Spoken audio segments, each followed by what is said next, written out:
Today's episode is brought to you by Alexandra Park BJJ. Brazilian Jiu-Jitsu is a full contact martial art and combat sport that was developed in Brazil in the 20th century. With roots in Judo and Japanese Jiu-Jitsu, has been developed and refined into a unique grappling art with the aim to allow a smaller and weaker individual to beat a bigger and stronger opponent with the application of proper technique.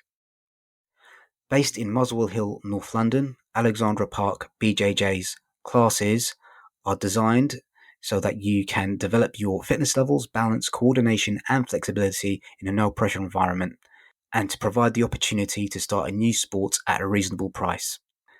At Alexandra Park BJJ, we aim to be inclusive so that everyone can benefit from this incredible art, not just the athletic or ultra-competitive. To book your free class, head over to alexandraparkbjj.co.uk or email inquiries at alexandraparkbjj.co.uk.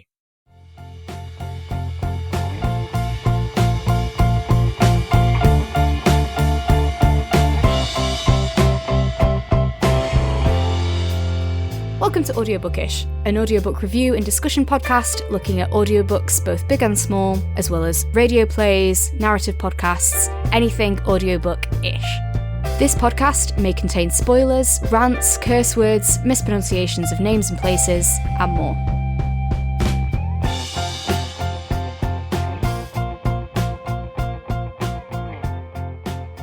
Hello everyone, you're listening to Audiobookish, an audiobook review and discussion podcast. My name is Fahad Rahman and I'm joined by Poppy Knight. Hello. And the book that we are going to be discussing today is the Timewaster Letters Compendium by Robin Cooper. Do you want to read out the blurb for this one, Poppy? Yes, so the massive best-selling Timewaster Letters books featured the wonderfully silly letters of Robin Cooper, a.k.a. Friday Night Dinner creator Robert Popper, in which he shared his madcap ideas, and even madcapper inventions, with everyone from the British Halibut Association to the Peanut Council. The resulting replies, as well as Cooper's replies-to-these-replies, had a nation in hysterics. Letter writing was never the same again. And now, exactly 15 years, 5 months and 26 days after the first Timewaster Letters book hit our shelves, you can listen to these hilarious letters as they're brought to life in this Audible exclusive by comedy giants Dawn French, Peter Serafinowicz and Robert Popper. The Timewaster Letters Compendium brings together the Timewaster Letters and Return of the Timewaster Letters, along with exclusive audio content. There's a new introduction by Popper, a chat with Serafinowicz, reflecting on the 20 years since Popper sent off his first fateful letter. Plus, a world-exclusive The Cement Murder Mystery, the first thriller story penned by Robin Cooper himself and read by Jonathan Keeble. We don't want to make promises, but it might also be the worst written story of all time. You'll also get to hear a selection of Popper's world-famous prank phone calls in which he poses as the hapless and hopeless Robin Cooper. And I'll read out Robin Popper. That's not his name. Robert Popper's bio. So Robert Popper is an award-winning writer, producer, performer, and best-selling author. He's the writer and producer of all 6 series of Channel 4's Friday Night Dinner. He co-created and starred in BBC Two's Look Around You with Peter Serafinowicz, produced the BAFTA award-winning Peep Show, wrote on season 14 of South Park, and script edited The In-Betweeners, The IT Crowd, and Him and Her. Under his pseudonym Robin Cooper, he wrote the best-selling Timewaster Letters and the follow-up, The Return of the Timewaster Letters. His third book, The Timewaster Diaries, was Book of the Week on BBC Radio 4, read by Paul Whitehouse. Robert's books have sold over 300,000 copies. Robert also co-wrote several episodes of Channel 4's Staff's Let's Flats with Jamie Demetriou, and Robert has a new series, I Hate You, which will be airing on Channel 4 in late 2022.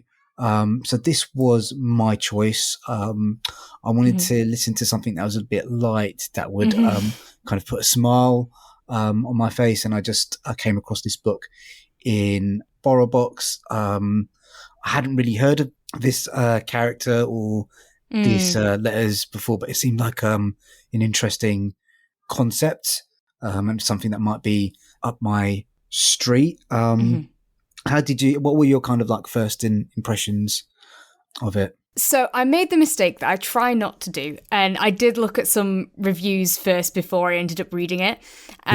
So might be coloured by that, but I actually think I would have come to this anyway, in that, so the Timewaster Letters, the idea is that, like it's sort of said in that blurb, this character, Robin Cooper, has some really weird ideas and sends kind of letters or rings up, or I think there might have been a couple of emails in there, or maybe that's just me thinking in a more digital world about the letters, to various people. And the idea of it being a bit of waste of time for him is amusing. However, I did find the fact that it was wasting other people's time to be quite harsh and cruel at times, and I'm sure we'll discuss that a bit further on, and it's sometimes just a bit sad. I think I'm not big on pranks, and that effectively is what this is. You know, I don't like watching all the kind of Impractical Jokers and various shows like that. It's not the kind of thing that I enjoy, and because I don't like that deception kind of thing, and I think the fact that that was carried through it meant I didn't love this, but I can definitely see some good points about it. But if we're going with my overall thoughts, the concept I didn't super love. It's weird because it's very similar to a lot of what Joe Lycett does. And I think I love Joe Lycett and I love a lot of what he does, but I do think at times he can also skirt that line to just being annoying in a way where you feel more for the people on the other end of it. And also a lot of what he's doing at the moment is much more with an actual purpose to change things. Like a lot of when he's annoying people in companies, it's because their company is not doing a great thing. Whereas these were just for the silly and for the fun of it.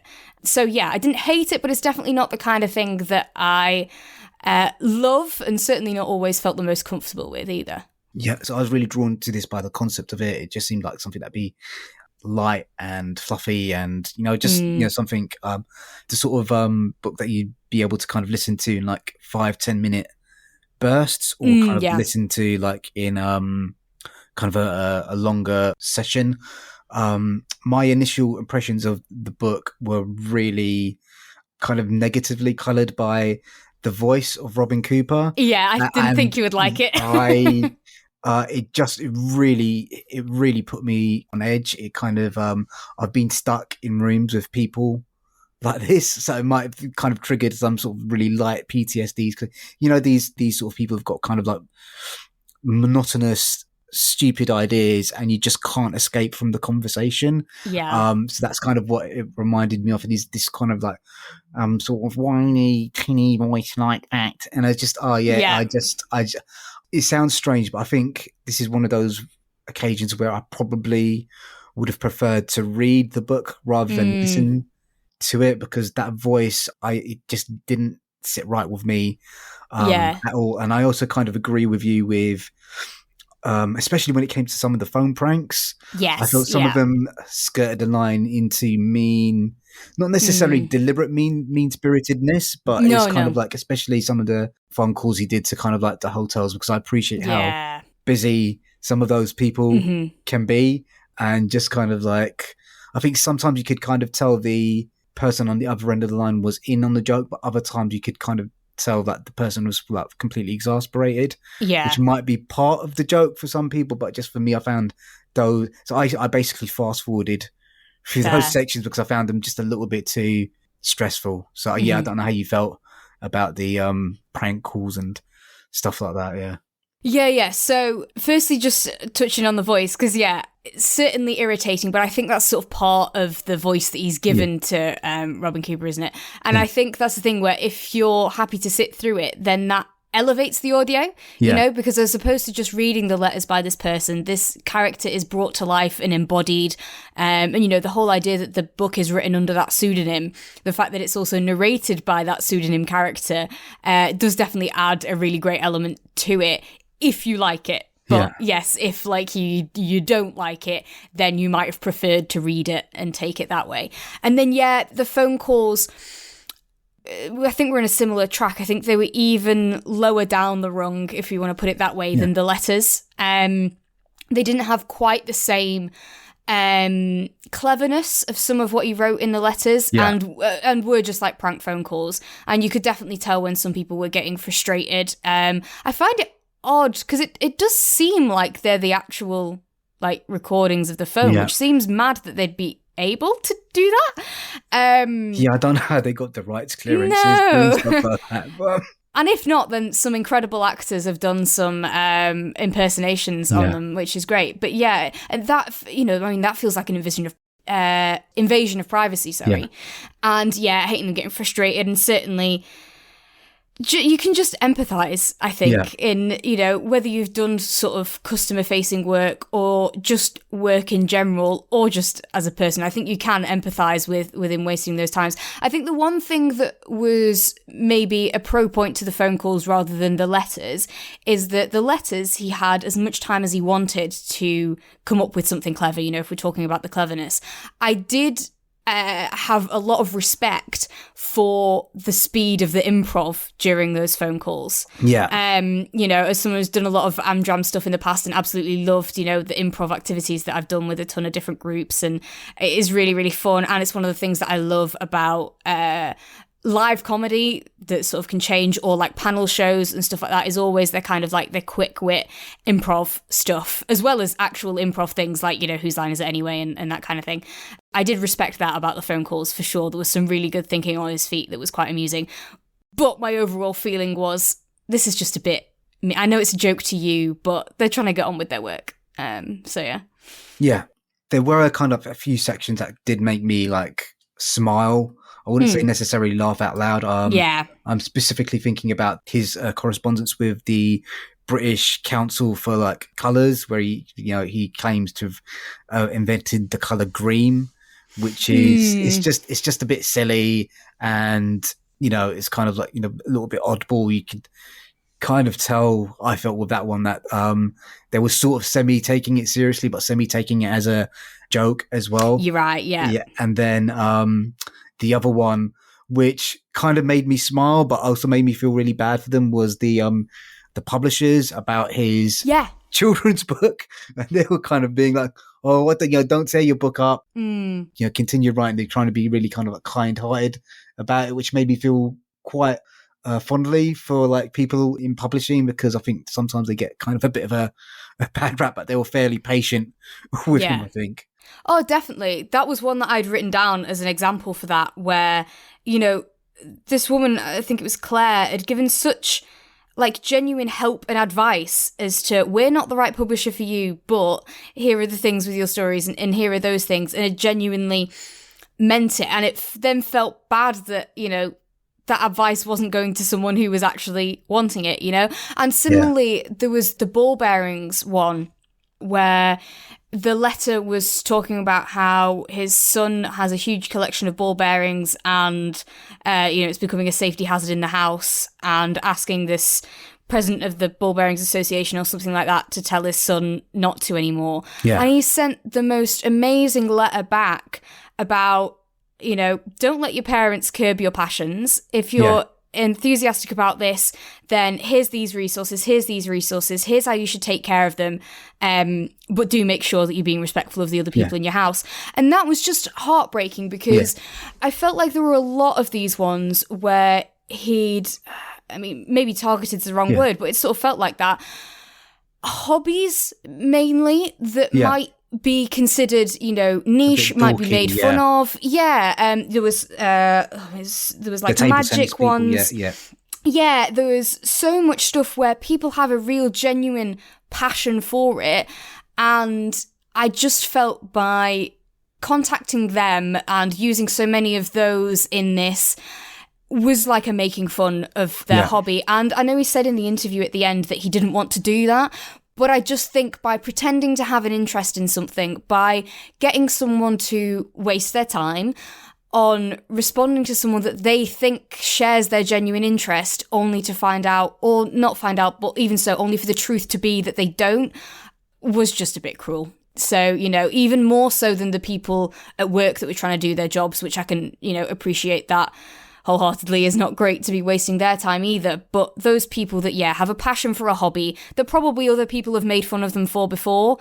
that insincere interest was just really tough to then hear their really wonderful, genuine replies.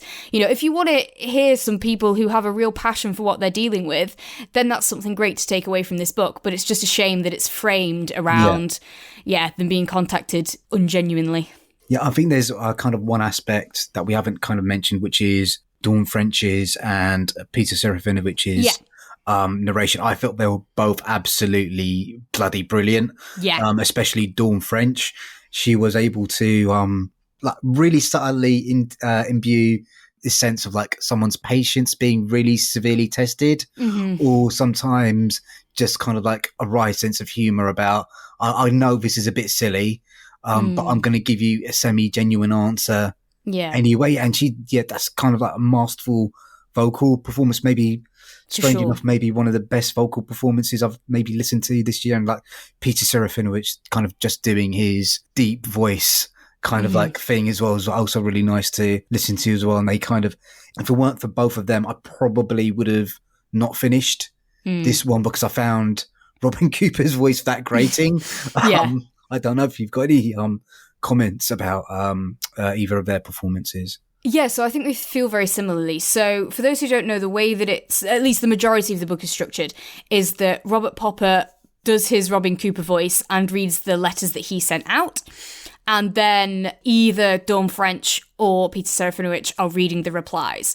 And they sort of go across like that.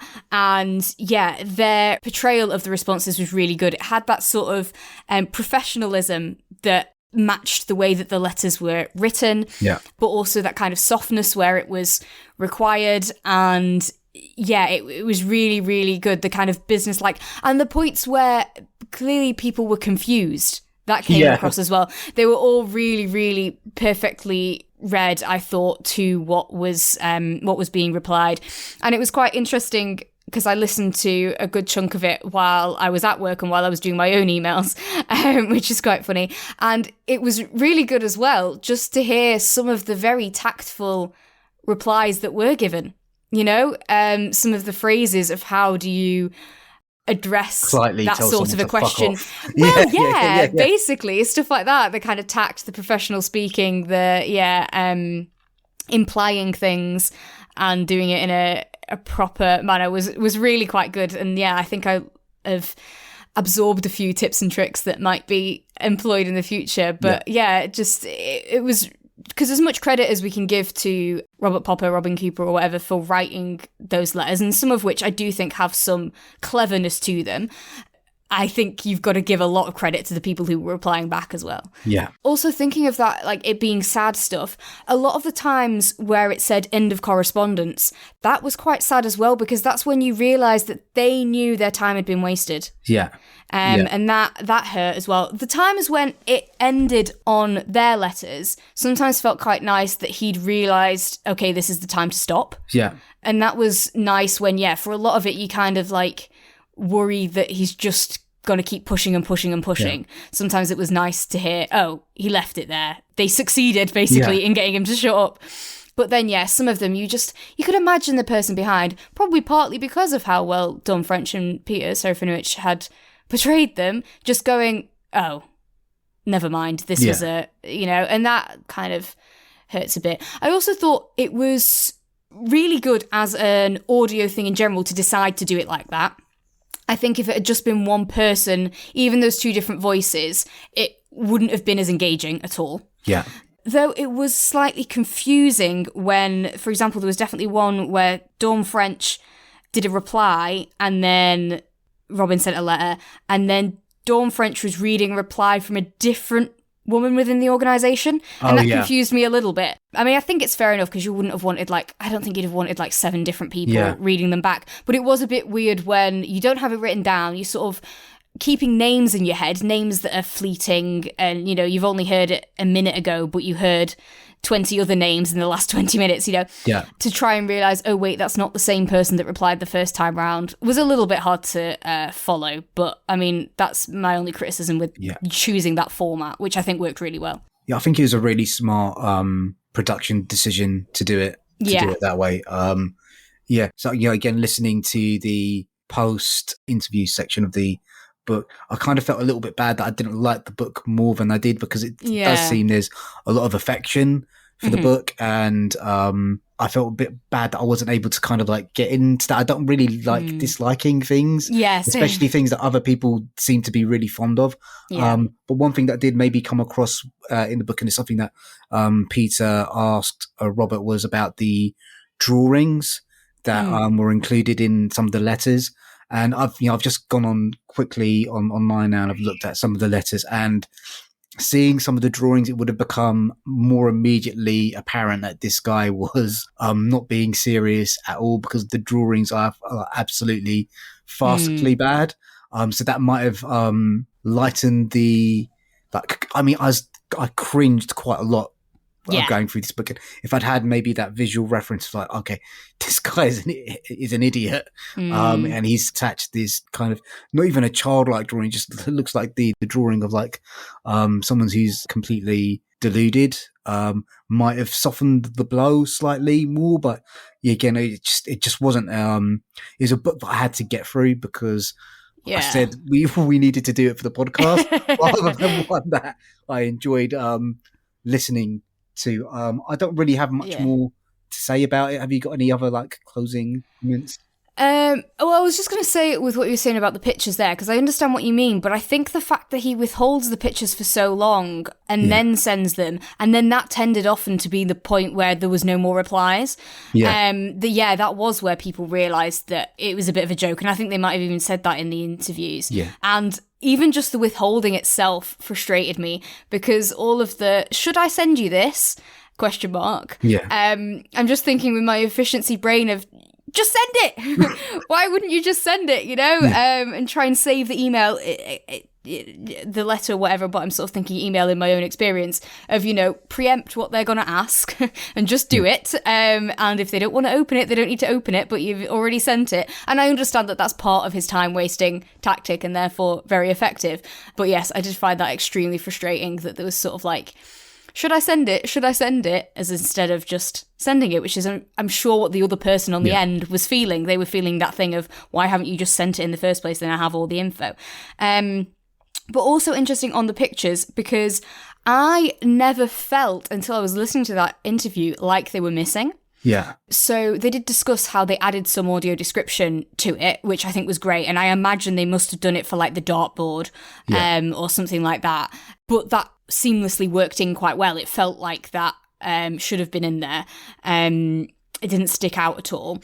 And I never felt like the pictures were missing, because even when the pictures were referred to, they were being referred to within the letter. They are, I am attaching this. And so you just feel like, because you're not the main recipient of the letter, you don't have the attachment. You know what I mean?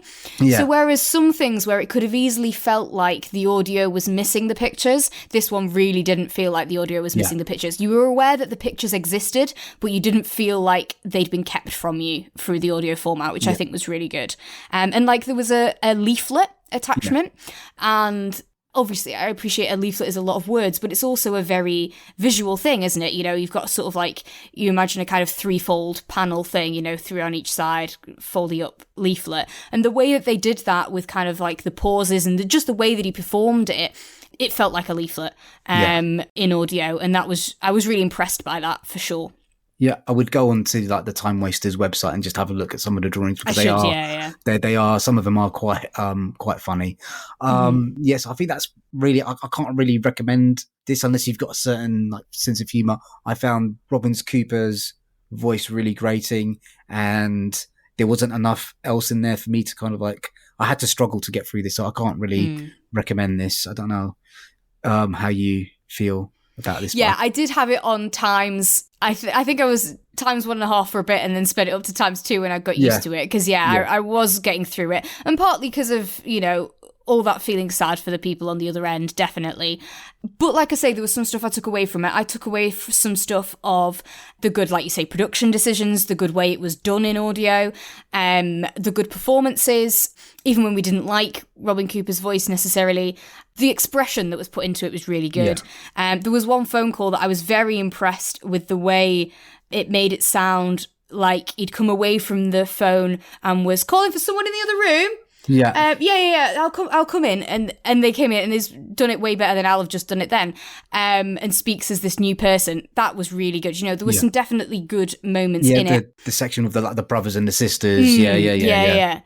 So there's some good stuff there, and there was some, as I've been saying, there was some cleverness in the writing, and a lot of the fact where, you know, you could tell what he was doing, but in that clever way, there was sort of I'm talking about this, and by that I mean that, and by that I mean that. And I liked how it was really embedded. It was time wasting within the letter that was time wasting. And I liked that as a technique.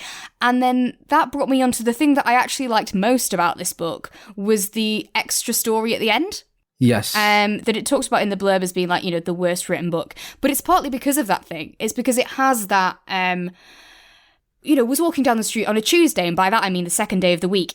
It wasn't that, but it was that sort of thing. And there was lots of silliness in the way that was written, and lots of playing about with words and language, and using different words or phrases for the same thing that was quite clever and funny.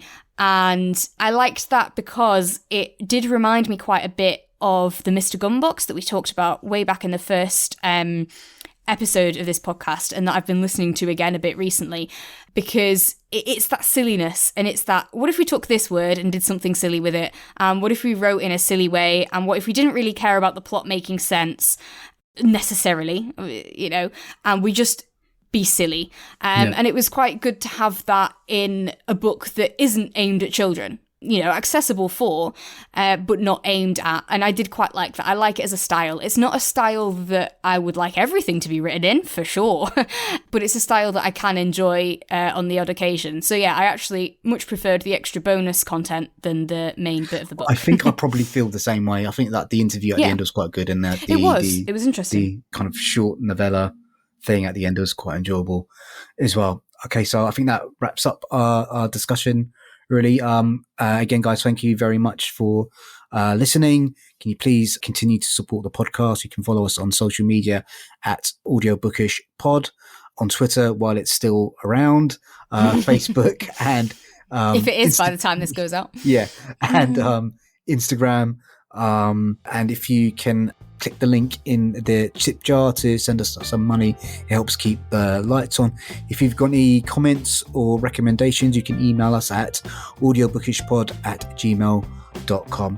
Thanks everyone. Let's say bye. Bye.